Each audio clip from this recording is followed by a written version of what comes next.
Hello, नमस्कार दोस्तों, जय हिंद। स्वागत है आप सभी का आपके अपने यूट्यूब चैनल द स्टडी मित्रा में। मैं हूं आकाश और हमने लास्ट लेक्चर में संविधान सभा से संबंधित बातें की थी, जिसमें मैंने आपको बताया था कि भारत में संविधान सभा का निर्माण कैसे हुआ। कैबिनेट मिशन के बारे में हमने बात की।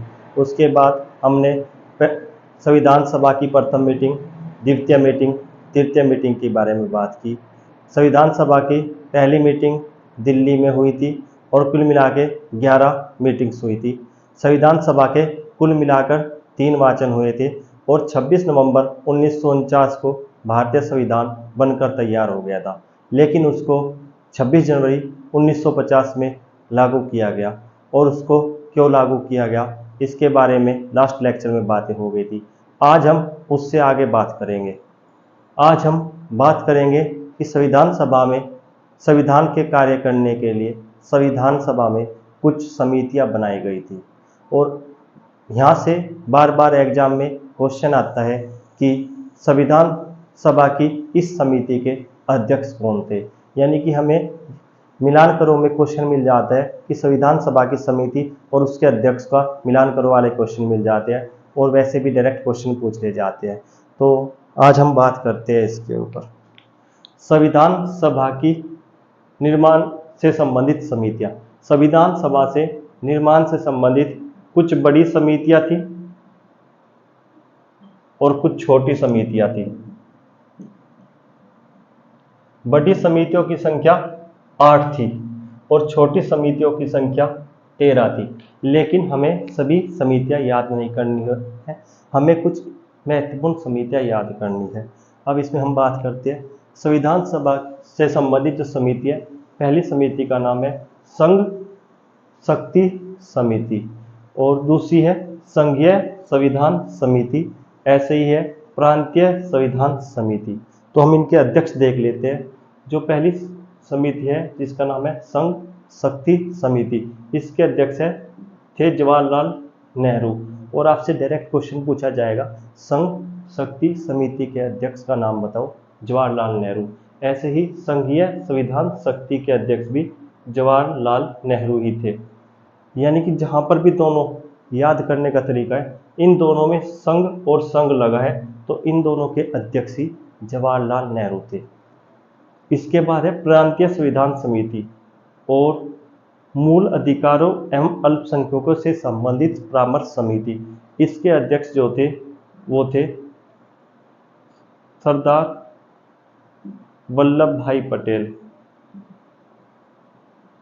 ये आपको याद रखना है, सरदार वल्लभ भाई पटेल प्रांतीय संविधान समिति और मूल अधिकारों एवं अल्पसंख्यकों से संबंधित परामर्श समिति के अध्यक्ष थे।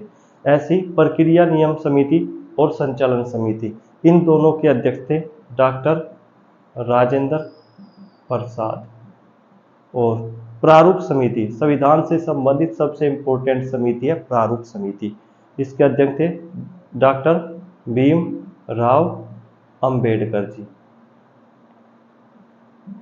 और एक थी राज्यों के लिए समिति, यानी कि जिसमें राज्यों के साथ समझौता कराया जा रहा था, उसके लिए समिति। इसके अध्यक्ष भी थे जवाहरलाल नेहरू।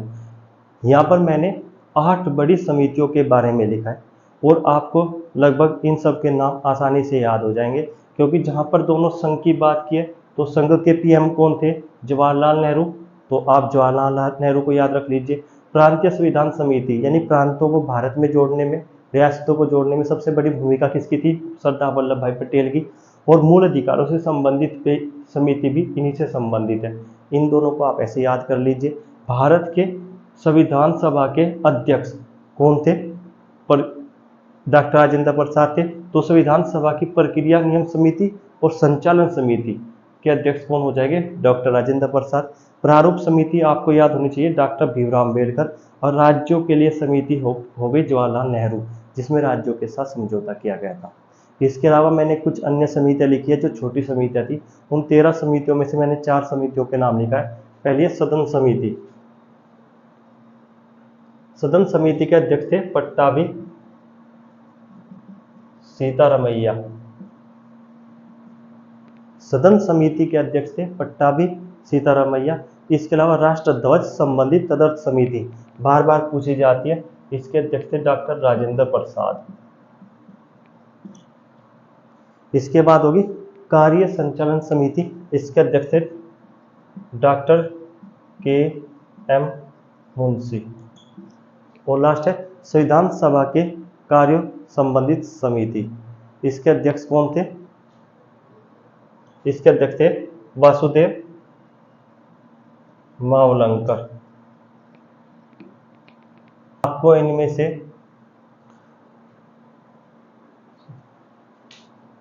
इनमें से राष्ट्रध्वज संबंधित तदर्थ समिति याद होनी चाहिए, जिसके अध्यक्ष है डॉक्टर राजेंद्र प्रसाद।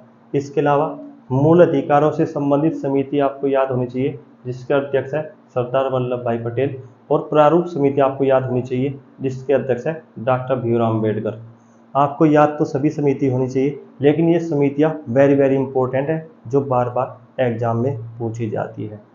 अब इसके बाद जो मूल अधिकारों एवं अल्पसंख्यकों से संबंधित परामर्श समिति थी, इस समिति को भी दो उप समिति में तोड़ा गया था। पहली उप समिति थी मूल अधिकारों से संबंधित उप समिति, और दूसरी उप समिति थी अल्पसंख्यकों से संबंधित उप समिति। अब इन दोनों के अध्यक्ष भी अलग अलग थे। मूल अधिकारों से संबंधित उप समिति के अध्यक्ष थे जे बी कृपलानी, और दूसरी जो अल्पसंख्यकों से संबंधित परामर्श समिति थे, इसके अध्यक्ष थे एच सी मुखर्जी। आपको ये सब याद होना चाहिए। अब इन समितियों के बारे में ज़्यादा क्वेश्चन नहीं पूछे जाते, लेकिन इनमें से जो सबसे इम्पोर्टेंट समिति है वो है प्रारूप समिति, और इसके बारे में बार बार क्वेश्चन पूछे जाते हैं। तो अब हम बात करेंगे प्रारूप समिति की। ये आप स्क्रीनशॉट ले लीजिएगा।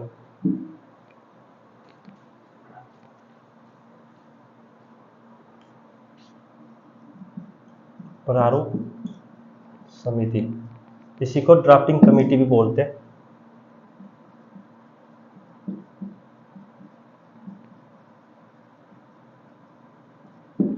प्रारूप समिति का गठन, मैंने आपको लास्ट क्लास में बताया था कि प्रारूप समिति का गठन 29 अगस्त 1947 को किया गया था, और इसमें कुल 7 सदस्य थे, और इसके अध्यक्ष doctor B are Ambedkar ji थे।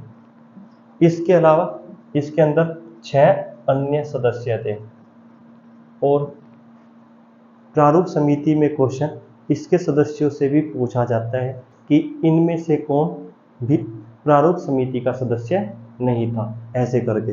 तो हम इसके सदस्यों को देखेंगे।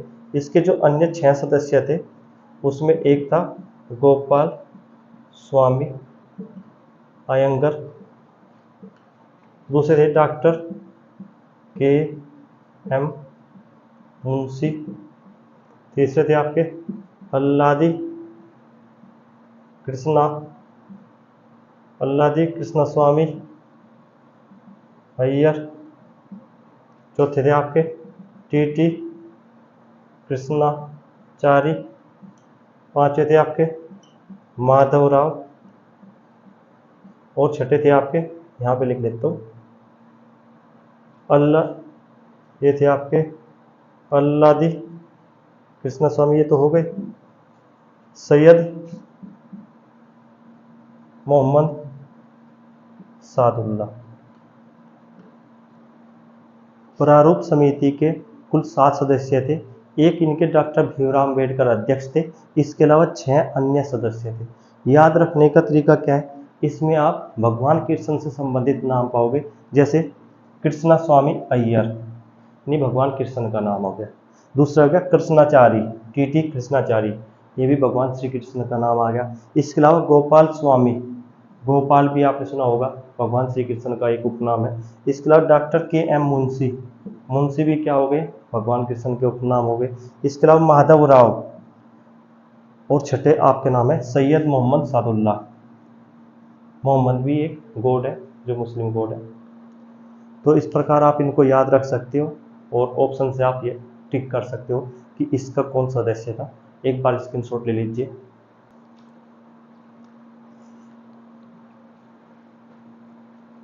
भारतीय संविधान सभा के सदस्यों के द्वारा संविधान बनाने की प्रक्रिया में इन्होंने बहुत से देशों के संविधान का अध्ययन किया और वहाँ से उन्हें जो तत्व अच्छे लगे उन्होंने उन तत्वों को भारतीय संविधान में रख दिया। भारतीय संविधान में लगभग 2/3 तत्व भारत शासन अधिनियम 1935 से लिए गए हैं। इसके अलावा कुछ तत्व यानी आर्टिकल्स हमने बाहर के देशों से भी लिए हैं और यहाँ से एग्जाम में बहुत बार क्वेश्चन पूछा जाता है। आज हम इसी के ऊपर बात करेंगे। ब्रिटेन यानी कि आप बात कर रहे हो इंग्लैंड ब्रिटेन की। ब्रिटेन से हमने संसदीय व्यवस्था की जान के जितने भी तत्व हैं वो हमने मैक्सिमम ब्रिटेन से लिए हैं। जैसे संसदीय शासन प्रणाली यानी भारत में एक संसद होगी जिसमें लोकसभा राज्यसभा होगी और संसद कैसे कार्य करेगी उसके बारे में बताया गया है। संसद के अंदर जो समितियां होगी उन समितियों को क्या विशेषाधिकार मिलेंगे यानी संसदीय शासन प्रणाली, संसदीय विशेषाधिकार। इसके अलावा विधि का शासन भी हमने ब्रिटेन से लिया है। इसके अलावा भारत के राष्ट्रपति का एक नाम मात्र का अध्यक्ष होना, यह तत्व भी हमने ब्रिटेन के से लिया है। इसके अलावा भारत में एकल नागरिकता, यह भी हमने ब्रिटेन से लिया है। आपको पता होगा कि भारत में एकल नागरिकता है, ऐसे ही ब्रिटेन में एकल नागरिकता है, लेकिन अमेरिका में दोहरी नागरिकता है। तो हमने एकल नागरिकता का तत्व भी ब्रिटेन से लिया है। इसके अलावा हमने जो विधायी प्रक्रिया होगी, कैसे कोई प्रक्रिया होती है संसद के अंदर, उस प्रक्रिया के बारे में भी हमने ब्रिटेन से लिया है। यानी कि अगर संसद के बारे में कोई चीज़ आती है तो आप उस पर ब्रिटेन आंसर लगा सकते हो। ब्रिटेन से हमने संसदीय शासन प्रणाली, संसदीय विशेषाधिकार, एक बार आप स्क्रीनशॉट ले लीजिए इसका। इसके अलावा विधि का शासन, राष्ट्रपति का नाम मात्र का अध्यक्ष होना, एकल नागरिकता और विधायी प्रक्रिया। इसमें एकल नागरिकता बहुत इंपॉर्टेंट है, वेरी वेरी इंपॉर्टेंट। इसके अलावा यूएसए यानी अमेरिका, अमेरिका से हमने, आप लोगों को पता होगा अमेरिका का संविधान विश्व का प्रथम लिखित संविधान था। यह एक कठोर संविधान है और अमेरिका में संघात्मक व्यवस्था मिलती है जबकि ब्रिटेन में एकात्मक व्यवस्था मिलती है। तो यूएसए से हमने मूल अधिकार जो हमारे भाग 3 में 12 से 35 के अंतर्गत है वो हमने अमेरिका के संविधान से लिए हैं। इसके अलावा न्यायिक पुनर्विलोकन की शक्ति भी हमने अमेरिका से ली है, जिसमें सुप्रीम कोर्ट, हाई कोर्ट के पास न्यायिक पुनर्विलोकन की शक्ति होती है। इसके अलावा न्यायपालिका की स्वतंत्रता यानी कि एक स्वतंत्र और निष्पक्ष न्यायपालिका होगी, यह भी हमने अमेरिका से लिया है। अमेरिका से ही हमने संविधान की सर्वोच्चता ली है, यानी कि संविधान सर्वोच्च होगा। राष्ट्रपति पर महाभियोग लगाया जा सकता है और उसकी क्या प्रक्रिया होगी, यह भी हमने यूएसए से लिया है। इसके अलावा राष्ट्रपति और उपराष्ट्रपति पद का सर्जन भी हमने अमेरिका से किया है। इसके अलावा जो प्रस्तावना है उसकी विषय वस्तु कैसी होगी, यह हमने अमेरिका से लिया है। लेकिन प्रस्तावना की जो भाषा है वो हमने ऑस्ट्रेलिया से ली है। विषय वस्तु अमेरिका, भाषा ऑस्ट्रेलिया। इसके अलावा देखो सुप्रीम कोर्ट के जजों को हटाने की प्रक्रिया भी हमने अमेरिका से ली है। यानी कि अमेरिका से हमने एक तो मौलिक अधिकार, आप न्यायपालिका के बारे में देखोगे तो न्यायपालिका की पुनर्विलोकन की शक्ति, न्यायपालिका की स्वतंत्रता और इसके अलावा न्यायाधीशों को हटाने की प्रक्रिया, ये हमने अमेरिका से ली है। इसके अलावा संविधान की सर्वोच्चता, राष्ट्रपति पर महाभियोग और राष्ट्रपति और उपराष्ट्रपति का पद, ये सभी हमने अमेरिका से लिए। इसके बाद कनाडा, कनाडा से हमने संघात्मक व्यवस्था ली है, यानी कि एक सेंटर होगा और एक स्टेट होगा, यानी सेंटर और स्टेट की जो व्यवस्था होती है संघात्मक व्यवस्था, ये हमने कहाँ से लिया है, कनाडा से। यानी कनाडा से हमने क्या लिया, संघात्मक व्यवस्था। संघात्मक व्यवस्था होगी तो सेंटर और स्टेट के बीच में शक्ति का क्या होगा, बंटवारा होगा। तो इस शक्ति का विभाजन किया गया केंद्र और राज्यों के बीच, ये भी हमने कनाडा से लिया। इसके अलावा भाई कुछ सब्जेक्ट जैसे आपने सुना होगा संघ सूची, राज्य सूची, समवर्ती सूची, और कुछ ऐसे भी सब्जेक्ट होते हैं जो इन तीनों सूची में वर्णित नहीं है, जिनको बोलते हैं अवशिष्ट शक्ति। तो अवशिष्ट शक्ति केंद्र के पास होना, ये भी हमने कनाडा से ली है, यह भी एक संघात्मक लक्षण है। इसके अलावा राज्यपाल की नियुक्ति, यानी सेंटर क्या करेगा, स्टेट में एक राज्यपाल की नियुक्ति करेगा। ये भी सेंटर और स्टेट को एक साथ मिलकर काम करने के लिए प्रेरित कर रहा है, तो ये भी एक संघात्मक लक्षण है। यानी कनाडा से हमने संघात्मक व्यवस्था ली है, शक्ति का विभाजन का सिद्धांत लिया है, अवशिष्ट शक्ति केंद्र के पास होगी यह लिया है, और इसके अलावा राज्यपाल की नियुक्ति के बारे में लिया है। आयरलैंड, आयरलैंड से 3 हमने रे शब्द के, आयरलैंड देखो आप आयरलैंड कैसे लिखोगे, आयरलैंड, तो यहाँ पे तीसरे नंबर पे रे आ रहा है, तो रे वाले शब्द के कुछ लेंगे हम, और 3 ऐसे चीज होगी।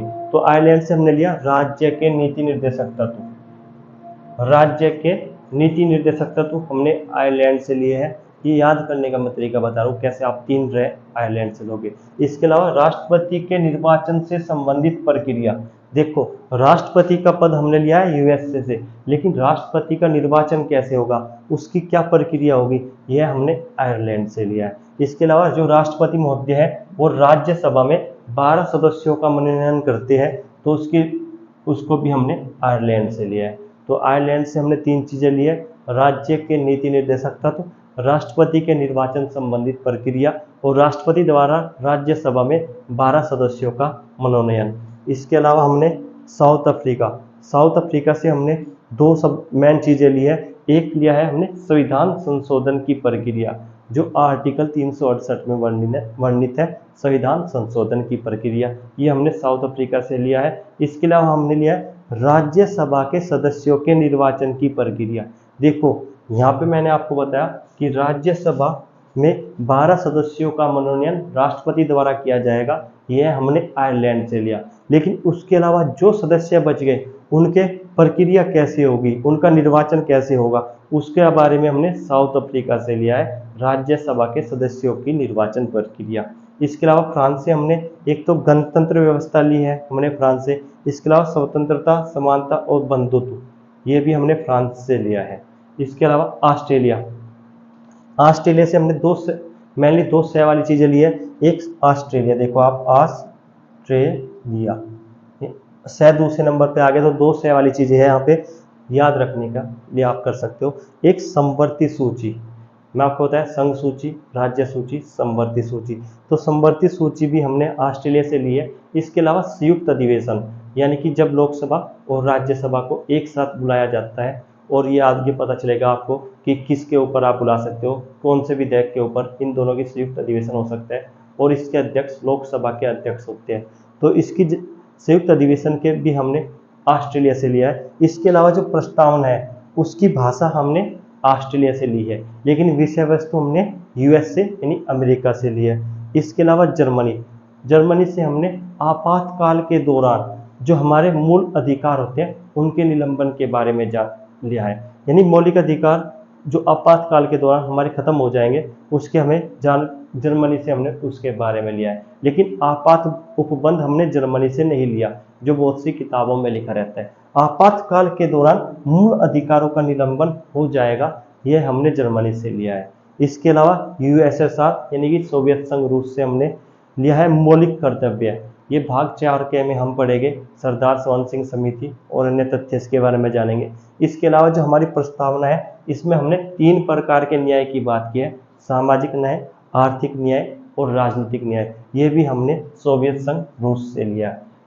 और अभी मैंने आपको बताया था कि जब हमने अपना संविधान बनाया था हमारी संविधान सभा के सदस्यों ने, तो उसका लगभग 2/3 यानी 200 से ज़्यादा अनुच्छेद संविधान के हमने 1935 के अधिनियम से लिए थे, जिसे भारत शासन अधिनियम 1935 कहते हैं। उसके कुछ पॉइंट इस प्रकार है, जैसे आप कह सकते हो न्यायपालिका की व्यवस्था हमारे यहाँ पे पहले से ही चली आ रही है। जब मैंने आपको संवैधानिक विकास पढ़ाया था वहाँ पर मैंने आपको बताया था, तो ये हमने अपने 1935 के अधिनियम से लिया है। इसके अलावा अध्यादेश की शक्ति भी हमने पढ़ा था, ये भी 1935 के अधिनियम से आया है। आपात उपबंध, ये इंपॉर्टेंट है, आपात उपबंध हमने 1935 के अधिनियम से लिया है। लेकिन आपात उपबंध के दौरान मौलिक अधिकारों का निलंबन हमने जर्मनी से लिया है। इसके अलावा कैग भी हमने 1935 के अधिनियम से लिया है, और लोक सेवा आयोग इत्यादि, मतलब ऐसे बहुत सी चीज़ें हमने 1935 के अधिनियम से ली है।